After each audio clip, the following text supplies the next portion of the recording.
Сегодня невозможно себе представить крымско-татарский дом без аромата кофе, или каве, как его называют крымские татары. Этот напиток прочно вошел в историю народа в XVI веке и с этого времени неразрывно связан с его культурой и бытом.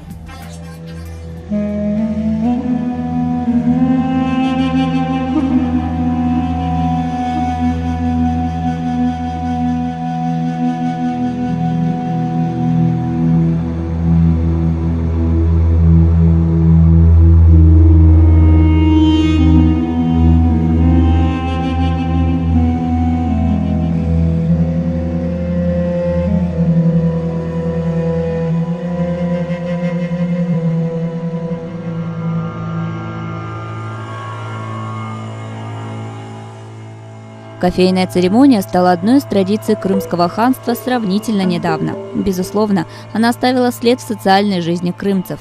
Некоторые исследователи утверждают, что напиток попал в Крым из соседней Османской империи. Однако сохранились сведения, что первые кофейные зерна были завезены на полуостров еще в эпоху Великого Шелкового пути. Позже основным поставщиком кофе становится Османская империя, чьи обширные владения охватывали Северную Африку, часть Азии, то есть те регионы, где были кофейные плантации.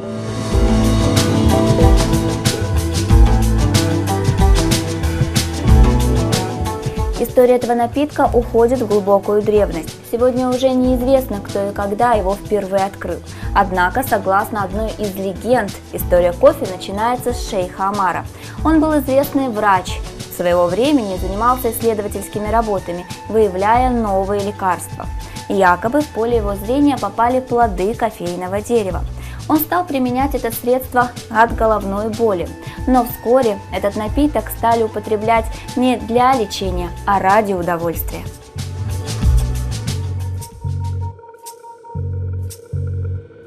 Другая легенда переносит нас в 850 год. Она гласит, что первооткрывателем кофе был некий пастух Калдим. Этот пастух очень любил своих коз и всегда внимательно следил за их здоровьем и самочувствием. И вот однажды он заметил, что козы, поев плоды кофейного дерева, становятся бодрее. Калдим попробовал несколько зерен и листьев. И хотя вкус растения оставался желать лучшего, он ощутил прилив сил. Вернувшись домой, пастух тут же рассказал о находке близким, которые в свою очередь поделились информацией со своими знакомыми. Так, передававшаяся из уст в уста история о чудесном растении дошла до монахов-миссионеров. Озабоченные поисками средства, которое помогло бы им не засыпать во время длительных ночных молитв, монахи решили воспользоваться открытием Калдима и начали изготавливать отвар из кофейных листьев, а позже настой из кофейных зерен. Этот напиток придавал бодрость, повышал тонус и улучшал настроение.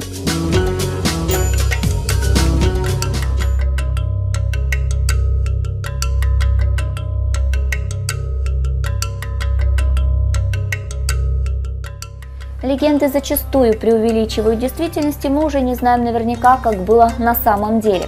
Однако сохранились письменные источники касаемо употребления кофе. Они относятся к середине 15 века. Из них мы знаем, что кофейные зерна впервые употреблялись в суфийских монастырях Йемена. Довольно быстро кофейный напиток распространился по всему Ближнему и Среднему Востоку.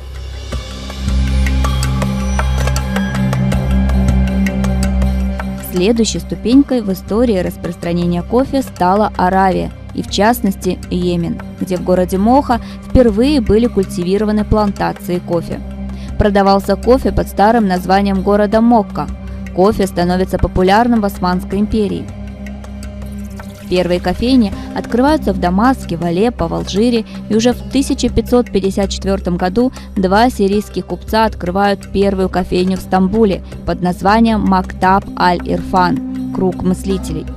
Кофе настолько понравился стамбульцам, что к концу столетия в городе на Босфоре открылись многочисленные кофейни. Не остались в стороне от своих османских коллег и предприимчивые купцы Крымского ханства.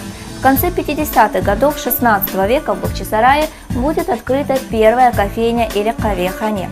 Но прежде чем заработали первые кофейни и напиток станет популярным среди жителей ханства, его первыми ценителями станут представители высшего сословия.